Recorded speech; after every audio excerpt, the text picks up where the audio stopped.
हरिओम. कल्पवृक्षाच्या छायाखाली साधकांचा आत्मसंवाद या भागामध्ये आपलं सहर्ष स्वागत. आपण वैशालीताई यांच्याशी संवाद साधत आहोत. हरिओम वैशालीताई. हरिओम. आपण मागच्या भागामध्ये थांबलो होतो की आईंच्या खोलीमध्ये कशा काही काही गोष्टी घडल्या. तर मला आणखी काही विशेष सांगण्यासारखे प्रसंग किंवा आईंचं एक मिश्किल वागणं असायचं, एक थोडेसे चिमटे असायचे, टोमणे असायचे, अशा काही गमती जमती आठवत आहेत का ज्या आईंच्या खोलीमध्ये घडल्या असतील तुमच्या बाबतीत किंवा इतरांच्या बाबतीमध्ये? टोमणे असं नाही, पण आई तुम्ही म्हणता तसं की एखाद्याला समजेल असं हां. नक्कीच बोलायच्या. मी 1-2 उदाहरणं सांगितलं, जसं की भक्तीच्या आईने मला सांगितलं किंवा माझ्या मिस्टरांबद्दल बोललं जायचं तेव्हा म्हणायच्या की माझं लक्ष आहे. आणि आई एकदा रागावल्या होत्या आमच्यावरती. मी आणि संजीवनीताई लिमये आम्ही सेवेमध्ये होतो आणि दुपारी दर्शनासाठी एक साधक असं नाही, एक आले होते आईंच्या दर्शनासाठी. आईंचे अनुग्रहित नव्हते आणि आईंची दुपारी 2 नंतर 4 पर्यंत ही एक विश्रांतीची वेळ असायची आणि आम्ही त्यावेळेस दार लावून घ्यायचो की त्यावेळेस डिस्टर्बन्स नको. आई पण म्हणायच्या मला थोडं लगेच आई पडायच्या नाही, काही वाचन वगैरे करून, कारण आईनं तो एक रिगजिटेशनचा थोडा त्रास होता की जेवल्यानंतर खूप वेळ आईनं बसावं लागायचं. तर ते त्यांना आम्ही म्हटलं की 4 वाजता आईंचं दार उघडेल, त्याच्यानंतर तुम्ही दर्शनासाठी या. आणि हे विशेष असायचं की 4 वाजता कोणी येऊ न येऊ आई तयार होऊन बसायच्या. तर मला असं वाटायचं कोणी साधक आले की मग आपण आईंना सांगू. तर मी बोलू शकले नाही आईंना कधी, पण आई पटकन त्यावेळेस म्हणाल, माझ्या मनात हा विचार आला आणि आई म्हटल्या की कोणी येऊ न येऊ, ते माझ्यासाठी येतात ना, त्यांचा वेळ वाया जायला नको. म्हणून जी दर्शनाची वेळ असेल त्यावेळेस आई तयार होऊन राहायच्या. तर मग आम्ही त्यांना सांगितलं तुम्ही थांबा, 4 वाजता दार उघडेल त्यावेळेस तुमचं दर्शन होऊ शकतं. तर ते म्हटले नाही आमच्याकडे तेवढा वेळ नाही म्हणा किंवा काय, ॲक्च्युली संतांकडे जाताना आपण हे करायचं नसतं, पण त्यांना काही असेल काम. तर ते निघून गेले आणि 4 वाजता आईंचं दार उघडलं. तर त्यानंतर आम्ही आईनं सांगितलं, म्हटलं आई असं असं दर्शन, कारण काही ना काही गोष्टी जी घडेल ती आईंपर्यंत पोचवायची. आई अतिशय आम्हाला रागवलं दोघींना की तुम्ही असं म्हटलंच कसं की तुम्ही जा म्हणून, माझ्यासाठी जो येतो तुम्ही माझी परवानगी घेतलीत का? मी म्हटलं असतं की नाही त्यांना जाऊ दे तर गोष्ट वेगळी, तुम्ही स्वतःहून कसं सांगितलं त्यांना की आई दर्शन देणार नाही, हे तुम्ही कसं ठरवलं? अतिशय रागवलं की मी कशासाठी इथे बसलेले आहे, मला तुम्ही दार किलकिलं करून बघायचं तरी की मी जागी आहे, किंवा एक हाक थोडंसं आपण हरिओम म्हणायचो किंवा असं काहीतरी म्हणून तुम्ही का नाही बघितलं? तर आमच्याकडनं तो त्यावेळेस अपराध घडला. आम्ही दोघींनी क्षमा मागितली आईंची. पण काही दिवसानंतर ते गृहस्थ परत आईंच्या दर्शनाला आले. तर ते आम्हाला बरं वाटलं की त्यांचं ते तसंच राहून नाही गेलं. आणि कधीतरी अशी एखादी फजिती वगैरे झाली का की आईने काहीतरी काम दिलं आणि अरे बापरे, असं कधी घडलं का?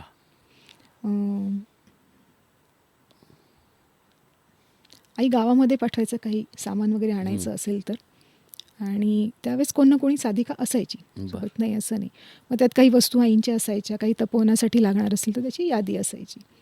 तर ते यादीप्रमाणे आम्ही दोघीजणी गेलो, घेतल्या वस्तू वगैरे, आणि आईने जे सांगितलं होतं ते आम्ही विसरलो. म्हणजे किती मूर्खपणा असतो आपण, किती स्वतःच्या ह्याच्यावरती विश्वास की हां आपल्या डोळ्यासमोर आहे यादी, हे या गोष्टी आठवणी आपण घेऊन येऊ. आईंच्या वस्तू आणणं सुद्धा सोपं नाही. साधी गोष्ट वाटते की आईने लिस्ट दिली, ती लिस्ट बघायची, जायचं आणि ती वस्तू घेऊन यायची.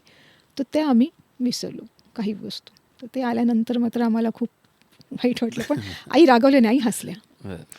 आईंनी एखाद वेळेस तुम्हाला काही कधी भेटवस्तू, वस्त्र, साडी असं काही दिलंय का कधी? हो, आई वापरत असलेले कानातले मला दिले आणि वापरायला सांगितले. सोन्याचे नाही, पण ते आई वापरत होत्या तर ते दिले. आणि ध्यानाच्या वेळेस पांघरण्यासाठी आई खूप जणांना साड्या द्यायच्या. मला 2 साड्या दिल्या, पण एका साडीचा आईने पूर्ण सेट दिला, म्हणजे परकर, ब्लाऊज आणि साडी, आणि आईने ते वापरायला सांगितले. आणि एक साडी आईने ध्यानाच्या वेळेस पांघरायला सांगितली. आणखीन एक विशेष साडी आहे. तर हा थोडा पुढचा प्रसंग झाला. 1998 साली जेव्हा आईंना अक्षय तृतीयेला महाकुंभाभिषेक झाला, त्याच्या आधी आम्ही 2-3 महिने मी आणि माझे मिस्टर शिवतरगळीला गेलो होतो. तिथे दर्शनासाठी आम्ही नेहमी जायचो. तिथे ओंकाराजी म्हणून होत्या आणि आम्ही तिथे एक मेडिकल कॅम्प आयोजित केला होता. कारण आईंचं म्हणणं मला खूप असायचं की तू डॉक्टर आहेस, तू प्रॅक्टिस किंवा सेवा केलीच पाहिजेस, त्याच्याने चित्तशुद्धी व्हायला खूप मदत होते. मेडिकल कॅम्प घेतला आम्ही आणि त्याच्यानंतर तिथून निघताना त्या आजींनी तिथला प्रसाद म्हणून मला एक शुभ्र साडी दिली. नमस्कार करून मी घेतली आणि आम्ही घरी आलो. त्यानंतर अक्षय तृतीया आहे, आईंचा दीक्षा दिन आहे, त्या उत्सवासाठी आपण तपोवनात जाऊया. म्हणून मी काही दिवस आधी सेवेसाठी म्हणून जायचो तसं गेले. कारण त्यावेळेस माझ्या मुलीची जबाबदारी नव्हती, त्यामुळे मी असं वाटलं की 8-8, 10-10 दिवस जायचे. तपोवनात गेले त्यावेळेस मला अचानक वाटलं आपण ही साडी पण सोबत घेऊया. ती साडी पण सोबत होती माझ्या, प्रसाद होता, समर्थांचाच प्रसाद. आणि तपोवनात काही दिवसानंतर मला ध्यानामध्ये परम गुरुदेव स्वामी शिवानंदजी महाराज हे सारखे समोर येऊन म्हणत होते की खडाव बनाना आहे तुम्ही. तर मी म्हटलं अरे असं काय होतं आहे आपल्याला, चरणपादुका आईंच्या करून घ्याव्या, हे मला खूप इच्छा होती की आपल्या पूजेमध्ये आईंच्या चरणपादुका असल्या पाहिजे. बऱ्याच साधकांकडे असायच्या, ते बघून माझी इच्छा होती. पण मला असं वाटत होतं की आई सांगतील तेव्हा आपण करू, हे आपण स्वतःहून केलं नाही पाहिजे. बरं. तर आधी मला असं वाटलं की हे माझा इच्छा आहे म्हणून मला दिसतंय. तर असं 2-3 वेळा झालं. तर म्हटलं नाही, हे वेगळं आहे. आणि मग मी गावात ज्या खडाव बनवणारे असतात त्यांच्याकडनं खडाव बनवून घेतला. बरं असंही होतं की याबद्दल काही सांगायचं नाही. बरं. तोही आदेश झाला होता की किसी को बताना नहीं. तर म्हटलं काय, मला काही समजलंच नाही. आणि अक्षय तृतीयेचा दिवस जेव्हा आला त्याच्या आधी ठाण्याचे दत्त पद्मस्वामी हे तपोवनात आले आणि त्यांनी अक्षय तृतीयेच्या दिवशी आईंना महाकुंभाभिषेक आणि कनकाभिषेक होणार आहे हे जाहीर केलं आणि त्याची सगळी माहिती सांगितली. सांगितल्यानंतर आधी काही तयारी नव्हती, कारण हे माहिती नव्हतं. पटापट तयारी सुरू झाली. त्यांनी सांगितल्याप्रमाणे फळं होती, शुद्ध जल होतं, अभिषेकाची सगळी तयारी होती, ती झाली. दुसऱ्या दिवशी प्रत्यक्ष अभिषेक करताना तो अभिषेक द्रव्य सगळी आईंच्या शरीरावरनं ओघळत होती. आई पूर्ण समाधी स्थितीमध्ये होत्या. अभिषेक सुरू होता. तो अभिषेक संपल्यानंतर जेव्हा हरिओम आईनं त्या गाभाऱ्यातून वरती खोलीत जायचं होतं, तर ते म्हटले हे जे अभिषेक द्रव्य आहे हे जमिनीवर सांडता कामा नये, यातलं एकही थेंब सांडता कामा नये. तर कसं नाही सांगणार, कारण आई चालत जाणार. तर म्हणे काही मोठं वस्त्र हवं आहे. तर किती मोठं वस्त्र असलं तर किती मोठं असणार. तर मी त्यांना म्हटलं माझ्याकडे अशी अशी एक साडी आहे आणि प्रसाद म्हणून साडी आहे, ती वापरलेली साडी नाही आहे, चालेल का. ते म्हटलं हो आणा. मी धावत गेले आणि ती साडी आणली. ती साडी आईंच्या गाभाऱ्यापासून पुढे पूर्ण अंथरली गेली लांब. त्याच्यावरनं आई चालत होत्या, ते अभिषेक द्रव्य त्याच्यावर ओघळत होतं. ती साडी परत आई थोड्या पुढे गेलं की मागचं पिळून ते परत भांड्यांमध्ये जमा करत, तसं आईंच्या पूर्ण खोलीपर्यंत ती साडी हळूहळू मागची पुढे, पुढची मागे असं करत ती अंथरून तसं झालं. आईंनी दुसऱ्या दिवशी मला ती साडी प्रसाद म्हणून दिली. त्याच्यासोबत ज्या खडावा आईंनी धारण केल्या होत्या त्या अभिषेकाच्या वेळेस, तर दुसऱ्या दिवशी सकाळी आईंनी त्यासुद्धा, आई म्हटल्या की पदर पुढे कर. पण पदर म्हणजे मी त्यावेळेस ड्रेस घालायचे, तर ओढणीचं जे आपलं हे असतं ते पुढे केल्यानंतर आईने त्याच्यामध्ये उतरवल्या त्या खडावा आणि आई म्हटल्या या पूजेत ठेवायच्या. तर त्या साडी आणि खडावा अशा आईंनी मला प्रसाद दिला होता. बरं. तर इथे असं विचारायचं आहे की हे जे दत्त पद्मस्वामी ठाण्याहून आले होते आणि नंतर त्यांनी जे काही केलं ते त्यांच्या स्वप्रेरणेने केलं का त्यांना तशी कोणी आज्ञा दिली होती म्हणून केलं? नाही, स्वप्रेरणेने नाही केलं. त्यांनी प्रवचनामध्ये म्हणजे ज्या दिवशी अभिषेक झाला त्या दिवशी त्यांनी स्वतः सांगितलं की ते जेव्हा ऋषिकेशला गेले होते तर त्यावेळेस ते गंगामातांना आपण जे अर्पण करतो ते गंगाजल घेऊन, तर त्यांचे हात वरच्यावर कोणीतरी धरायचं असं त्यांना अनुभव यायचा की कोणतरी वरच्यावर हात धरते. तर ते म्हटले मागे कोणीतरी माझ्या उभे असं मला वाटलं. त्यांनी वळून बघितल्यानंतर त्यांना तिथे परम गुरुदेव स्वामी शिवानंदजी महाराजांचं दर्शन झालं आणि ते म्हटले, स्वामीजींनी त्यांना सांगितलं अभिषेक मेरी बेटी को करना है. हे त्यांनी स्वामी शिवानंद, परम गुरुदेव स्वामी शिवानंद यांच्या आज्ञेवरून येऊन केलं. हो, हे त्यांनी स्वतः सांगितलं. हो. तुम्हाला आणखी काही दिव्य अनुभव आले तपोवनात? हो, 1995 साली बहुतेक सूर्यग्रहण होतं त्यावेळेस. तर सूर्यग्रहणाच्या वेळेस ते टी व्हीवर सगळं दाखवणार होते. तर आई म्हटल्या ही संधी सोडू नका, खूप छान दिसेल सूर्यग्रहण. तर मी आणि संजीवनीताई लिंबळे, त्याच बाजूला मला वाटतं लता की कोणीतरी त्यावेळेस जे सेवेत होते त्यांच्याकडे black and white T V होता. तर आई म्हटलं तिथे जाऊन तुम्ही टी व्हीवर बघा. तर आम्ही तिथे गेलो आणि आम्ही टी व्हीवर तिथे बघितलं आणि आम्हाला उत्सुकता की आईंना येऊन सांगूया आम्ही असं बघितलं तसं बघितलं म्हणून. आम्ही दोघीही आलो. म्हटलं आई खूप छान सूर्यग्रहण. आई म्हटलं थांबा मी तुम्हाला सांगते कसं होतं ते. तर मी म्हटलं काय. तर आईने सगळं सूर्यग्रहणाचं जसं आम्ही टी व्हीमध्ये बघितलं होतं तशी तिची आपण डायमंड रिंग वगैरे म्हणतो ते सगळं वर्णन आम्हाला सांगितलं. आई म्हटलं थोडेसे ढगमध्ये आले पण झालं मला दिसलं. तर म्हटलं म्हणजे काय. तर आई म्हटले अगं तुम्ही इथे बघत होतात, मी वर अवकाशात जाऊन मी सूर्यग्रहण प्रत्यक्ष बघून आले. वा. तर त्यावेळेस आम्ही दोघी स्टन झालो. म्हणजे आपल्या सद्गुरूंचं सामर्थ्य असं खरंय. काय आहे, शक्ती आहे, अगदी सामर्थ्य आहे, खरंय, अगदी खरंय. आपण स्टन होऊन जातो. या सामर्थ्याची काही दिव्य रूपं तुम्हाला बघायला मिळाली का? अं, आईंचा जेव्हा कुंभाभिषेक झाला, महाकुंभाभिषेक, तर त्यावेळेस आई पूर्ण समाधीमध्ये गेल्या होत्या. हां. आणि दुसऱ्या दिवशी तेही भाग्य आम्हाला मिळालं की आईनं जे स्नान घालायचं होतं त्यावेळेस आईनी मलाही त्याच्यामध्ये सामील करून घेतलं. बरं. तर ते जे अभिषेक द्रव्य आणि हे सगळं आईंना स्नान घालायचं होतं हं. आणि नवीन वस्त्र परिधान करायची होती, भगवी वस्त्र. त्यावेळेस आईनी मला, म्हणजे मला असं वाटलं आपण लहान आहे, ज्या ज्येष्ठ साधिका असेल त्यांना जाऊ दे, पण आईनी मलाही बोलवलं. खूप भाग्याचा क्षण होता. तर माझ्या मनात असं आलं की म्हटलं आई एवढ्या समाधी ह्याच्यात गेल्या होत्या, पूर्ण अभिषेक सुरू होता. असं व्हायचं की मनात एक आपण काहीतरी बोलतो आणि लगेच आईंना कळायचं की हिला काय म्हणायचं. हं. आई म्हटल्या की अगं तुमचा अभिषेक सुरू होता आणि मी कैलासावर जाऊन बसले होते. बरं. वा. म्हणजे असं खूप क्वचित आई स्वतःबद्दल असं स्पष्ट बोलायचं. स्पष्ट बोलायचं. पण त्यावेळेस एक झालं, शबरी मातांचा आपला अनुभव हो, मी मगाशी हो, हो. सांगितला की त्या एक जन्माचा आईनी सांगितलं. कैलासावरती म्हणजे आपण, मला आदिशक्तींचं रूप आईंचं विशेष जाणवतं किंवा बरं. ते दिसतं, त्या रूपात दर्शन होतं. आणि आणखी काही दिव्य दर्शनं तुम्हाला आईंची झाली का प्रत्यक्ष डोळ्यांनी? एकदा असं झालं, संध्याकाळी जेव्हा ध्यानाला आपण 6 वाजता बसायचो, तर त्याच्या आधी काही दर्शनासाठी आले असतील साधक, तर आई त्यांच्याशी गप्पा मारत वगैरे बसायच्या. संध्याकाळी 6 वाजता झाले की मात्र ते बरोबर ठोक्याला ध्यान सुरू व्हायचं. त्यांच्याशी बोलताना मी बरेच आम्ही साधक समोर बसलो होतो. तर हळूहळू बघता बघता मला प्रत्यक्ष डोळ्यांनी हा प्रत्यक्ष अनुभव आहे. आईंचं स्थूल शरीर आहे ते हळूहळू मला दिसेनासं होतं आहे आणि अगदी अस्पष्ट आईंचे चेहरा आहे, पण बाकी पूर्ण शरीर आईंचं प्रकाशमान होतं आहे. पूर्ण सोनेरी रंगाचा प्रकाश आणि अतिशय दिव्य आणि उज्ज्वल असं आईंचं ते दर्शन झालं प्रत्यक्ष डोळ्यांनी. वा. तर पूर्ण प्रकाश आणि त्यातनं सुवर्ण रंगाचे असे लाटा बाहेर पडतो प्रकाशाच्या, असं मी म्हणू शकते. हा पण टॅली केला, आईंना तो अनुभव सांगितला. मग आई काय म्हणाले त्यावर? आईने काही त्याच्याबद्दल स्पष्टीकरण नाही दिलं, स्पष्टीकरण नाही दिलं. पण तो प्रत्यक्ष अनुभव होता, ध्यानातला नाही. असं आहे. बरं. कधी आईंची तुम्हाला मनसोक्त पाद्यपूजा करायला मिळाली का? किंवा चरण सेवा आपण म्हणूयात चरण त्याला. सेवा. हो, आईंना पायाचा जो त्रास होता की त्यावेळेस तेल लावायचं आपण आईंच्या चरणांना. तर संध्याकाळी सत्संग जेव्हा असायचा रात्रीचा, तर त्यावेळेस किंवा त्याच्यानंतर किंवा त्याच्या आधी असं ती आईंच्या चरणांना तेल लावायची सेवा असायची. पण माझी पंचायत असंही व्हायची की आईंचा तसा प्रत्यक्ष स्पर्श झाला की ते एक ऊर्जेचा प्रभाव सुरू होतो आणि त्याच्यानंतर मी ध्यानात जायची. पण आईंचं असं म्हणणं होतं की सेवेच्या वेळेस सेवा झाली पाहिजे. हं. तर ते मला जास्त व्हायचं नाही.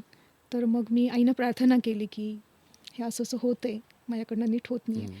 तो ऊर्जेचा प्रभाव, आई म्हणायच्या माझ्यातनं शक्ती वाहतच आहे, तुम्ही किती घ्याल तुम्ही. पण ते त्यावेळेस अनुभव यायचा, पण सेवा त्यावेळेस थोडीशी नाही व्हायची. मग आईनं सांगितल्यानंतर मात्र ते बंद झालं आणि सेवेच्या वेळेस सेवा. आईंच्या चरणांवर काही हे बघितलं तुम्ही चित्र? हो, आईंच्या चरणांवरती आणि आईंच्या पाठ, हात ह्याच्यावरती आईने एकदा बोलून दाखवलं. मी आणि संजीवनीताई लिमये आम्ही होतो तेव्हा. ओम उमटला होता प्रत्यक्ष, त्रिशूळ होतं, बेलाचं पान होतं, कमळ होतं, ही चिन्ह प्रत्यक्ष उमटलेली बघितलेली आहेत. वा, भाग्यवान आहात तुम्ही. मला आणखीन एक प्रश्न इथं विचारायचा आहे की आईनी म्हणजे आई तर या भवरोग दूर करणारे डॉक्टर आहेत असं आपण सुरुवातीला म्हटलं होतं, पण एक डॉक्टर म्हणून आईंना तपासण्याची संधी तुम्हाला मिळाली का आणि तो प्रसंग काय होता? आपलं ज्ञान किती तोकडं असतं ह्याचा मला अनुभव मिळाला. आई एकदा आईंच्या खोलीमध्ये खुर्चीमध्ये बसल्या होत्या, जे टेबल असतं तिथे, आणि आई म्हटलं तू आयुर्वेदिक डॉक्टर आहेस ना, तुला नाड्यांचे प्रकार असतात, नाडी कुठच्या पद्धतीने आपली स्पंदन करते त्याच्यावरती वातनाडी आहे की पित्तनाडी आहे की कफनाडी असं, बघ गं माझी नाडी कुठच्या प्रकारची आहे. तर मी आपलं हां ठीक आहे आपण बघू असं ते आपलं, मग ते डॉक्टरी एक थोडासा अहंकार आला. तर आईंच्या मनगटावरती उजव्या हाताच्या आईने बोटं ठेवून दिली की हे घे, ही 3 बोटं ठेव. आणि मी म्हटलं मी जज करत होते कुठची नाडी. ते राहिलं बाजूला. त्या प्रत्येक स्पंदनांमधनं मला ओंकार ऐकायला आला. वा. आणि ती स्पंदनं पसरतात माझ्याकडे असा अनुभव येऊन मी उभ्या उभ्या माझं ध्यान लागलं. बर. आणि मी तशीच उभी, आईने हळूच हात असा बाजूला गेला, आई खाली गेला. थोड्या वेळाने ते उतरलं. तर मी खाली आल्यानंतर आईनं नमस्कार केला. आई म्हटले काय झाली का नाडी परीक्षा? तर मी म्हटलं आई क्षमा करा, हे म्हणजे आमचं काम नाही. म्हटलं असं असं मला ओंकाराची स्पंदन ऐकायला. आई म्हटल्या बरोबर नाडी परीक्षा झाली. क्या बात आहे. वा वा वा वा. सुंदर सुंदर. फारच छान. ही सगळी आईंची कृपा, त्यांनी हे अनुभव दिला. आता हा तुमचा 3 महिन्यांचा जो काही आठवणींचा काळ आहे, हा असा फार अगदी अलौकिक, अद्भुत असा आहे. हम्म. हा संपला कधी आणि कसा? म्हणजे घरी जायची तर एक वेळ आली असेलच. अं, तेच.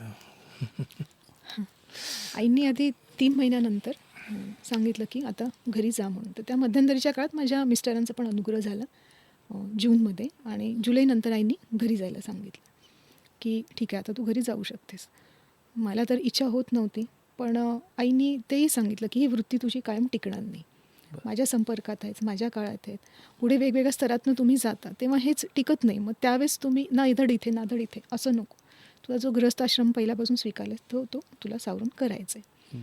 तर पाय जड होत होते, पण ठीक आहे, ते पण आपलं कर्तव्य आहे, कारण आपल्या इच्छेनेच आपण स्वीकारले, कोणी लादलेलं नव्हतं ते. तर त्यावेळेस ते एक काय म्हणतो ना आपण, साधनेचा जो पूर्ण सद्गुरूंच्या सहवासातला भाग असतो तो झाला आणि घरी गेले. घरी गेल्यानंतर पण आईंच्या दर्शनासाठी अधूनमधून यायचं, उत्सवाला यायचं हे सुरू होतं. पण 1996 साली आईंनी आले तेव्हा त्याच्या आधी एक मला अनुभव आला घरी की आईनी 10 माळा जप सांगितलं होतं दररोज करायला. तो सुरू असताना एकदा मी माळ अशी झाली की मध्येच असं माळ मी ठेवते समोर असं व्हायचं. तर म्हटलं असं का होतं आहे, आपल्याकडनं जप होत नाही आहे का, काय नाही आहे का. तर असं मुद्दाम मग आपण जबरदस्ती करतो, नाही नाही हे काहीतरी माझं चुकतं आहे, पण अक्षरशः आतून एखादा फोर्स येऊन माळ मला समोर ठेवायला होतं असं व्हायचं. तर मी आईनं सांगितलं असं असं मला अनुभव येतो आहे की जपमाळ आपोआप ठेवली जाते. आई म्हटली की आता ह्याच्या पुढचा टप्पा सुरू व्हायला पाहिजे, जप वगैरे झालं. तर म्हटलं म्हणजे काय. तर आई म्हटलं तू तपोवनात ये, आपण बघू. परत तपोवनात बोलवलं. परत तपोवनात. ते किती काळासाठी? त्यावेळेस आई म्हटलं की तू आता 1 वर्षभर राहा. बापरे. मला तर आता डॉक्टरांची चिंता वाटायला लागली बरं का सगळ्यात जास्त. म्हणजे पण एक आहे की माझं दुर्दैव असेल किंवा तो योग नसेल, आपली काही प्रारब्ध कर्म असतात, काही असतात, तर ते काही मला 1 वर्ष राहायला नाही झालं. पण मला आधी विचारायचं आहे की जेव्हा 3 महिन्यानंतर येणं, तुमची चांगली गाडी सुसाट चालली होती, विमान हवेत उडलं होतं, तुम्ही आईंकडे हट्ट का नाही केला मला इथंच राहायचंय म्हणून? मी केला, कारण मला असं वाटलं की आपण परत संसारात नाही जाऊ शकत किंवा जाऊ शकत नाही पेक्षा एक पातळी वेगवेगळी होती थोडी. पण आई म्हटल्या की हे बघ, हे गोष्ट वेगळी आहे आणि आश्रम किंवा ही एक प्रॅक्टिकल गोष्ट जी आहे ती वेगळी आहे.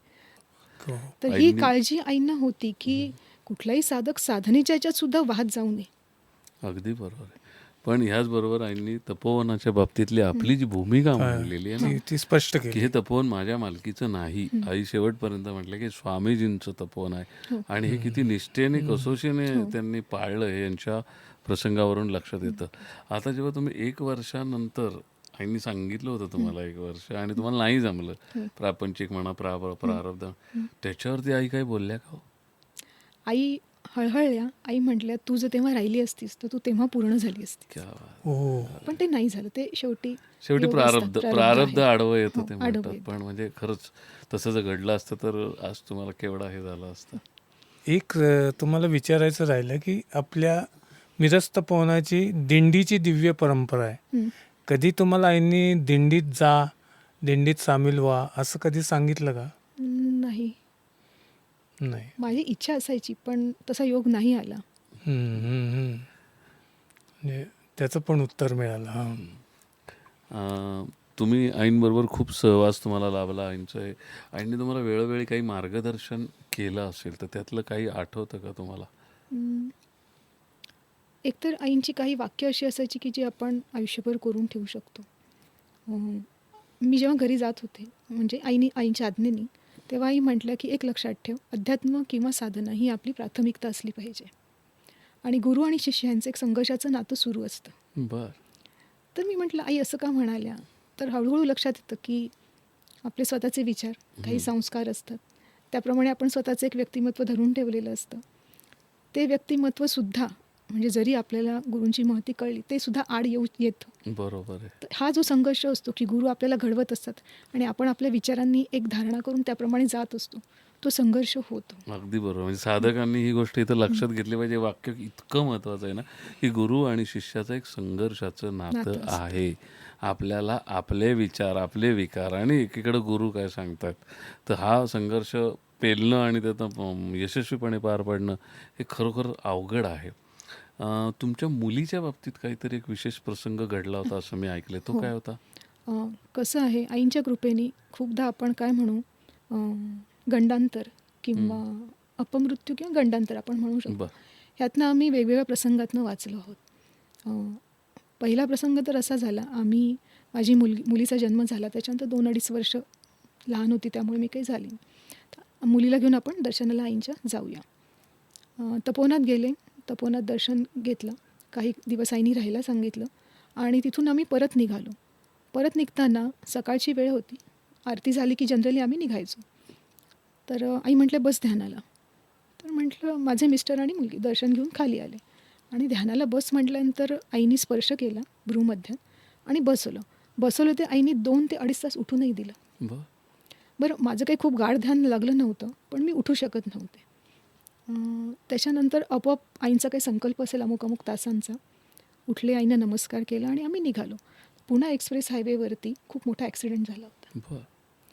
तर ती जी वेळ, ज्या काळात आईने आम्हाला बसवून ठेवलं होतं मला, ती वेळ आणि त्या ॲक्सिडेंटची वेळ एकच होती. म्हणजे आईने तुम्हाला ती रोखलं आईने. आणि दुसरं महत्वाचं म्हणजे तुम्ही आईंचं ऐकलं. ते गंडांतर हे टाळलं. एक. दुसरं गंडांतरांचं म्हणजे माझ्या मुलीच्या वेळेस, माझी मुलगी लहान होती, 2रीत असेल ती, तर त्यावेळेस शाळेमध्ये त्यांच्या कन्स्ट्रक्शन सुरू होतं. तर ते सिमेंटचे जे कण वगैरे उडतात, तर तिला त्रास होत होता. तर आधी सुरुवातीला नुसतं सर्दी होणं किंवा खोकला येणं इथपर्यंत होतं. तर हळूहळू तिला पूर्ण तिची श्वासनलिका, त्याला ॲलर्जिक रिॲक्शन आपण ज्याला म्हणतो, ती होऊन त्याला सूज आली आणि सूज येऊन इतकं झालं की तिचा श्वासनलिकेचा मार्ग खूपच अगदी रेस्ट्रिक्टेड आपण म्हणतो तसा झाला. तिला धड श्वास घेता येईना. आम्ही आमचे उपाय असतात, नेब्युलायझेशन करतो आपण, थोडंसं स्टिरॉइड घरच्या घरी देऊन बघितलं की त्याच्याने तरी पटकन होतं आहे का, तर होईना. तर तिथले ठाण्याचे जे बालरोग तज्ज्ञ आहेत, डॉक्टर केळकर म्हणून, त्यांच्याकडे घेऊन गेलो. तर ते म्हटले ताबडतोब हिला ज्युपिटर हॉस्पिटलला हलवा तुम्ही. ज्युपिटर हॉस्पिटलला जाईपर्यंत तिची ऑक्सिजनची लेवल 80पर्यंत खाली गेली होती. म्हणजे आता करोनामुळे आपल्याला हे ऑक्सिजन लेवलचं महत्त्व आणखीन विशेष समजतं. तिथे गेल्यानंतर पटापट त्यांनी डायरेक्ट NICU म्हणजे लहान मुलांचं जे ICU वॉर्ड असतं त्याच्यामध्ये तिला ॲडमिट केलं. ॲडमिट केल्यानंतर भरपूर स्टिरॉइड्स, अगदी आम्हाला माहिती आहेत की ते स्टिरॉइड्स आपण खूप टोकाच्या वेळेस वापरतो, असे देऊनसुद्धा तिचं जी श्वासनलिकेचं सूज म्हणू किंवा इन्फ्लेमेशन उतरत नव्हतं.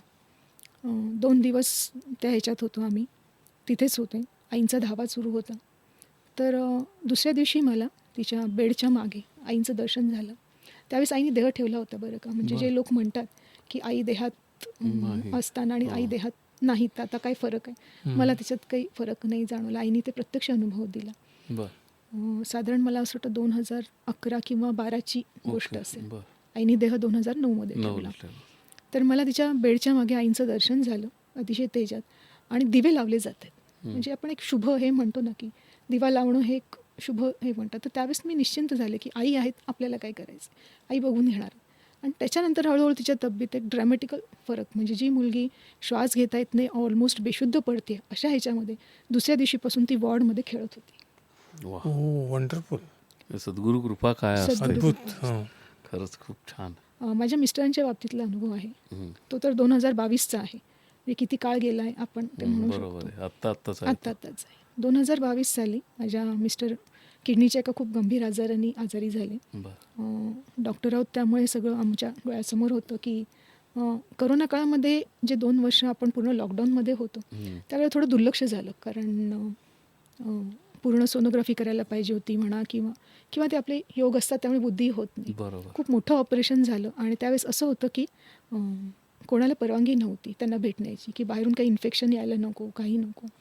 आणि मेडिकल टर्मप्रमाणे आम्हाला असं वाटत होतं की खूप माहिती नाही, म्हणजे आपण म्हणू शकतो की काही ह्यांचं बाहेर पडतील की नाही माहिती.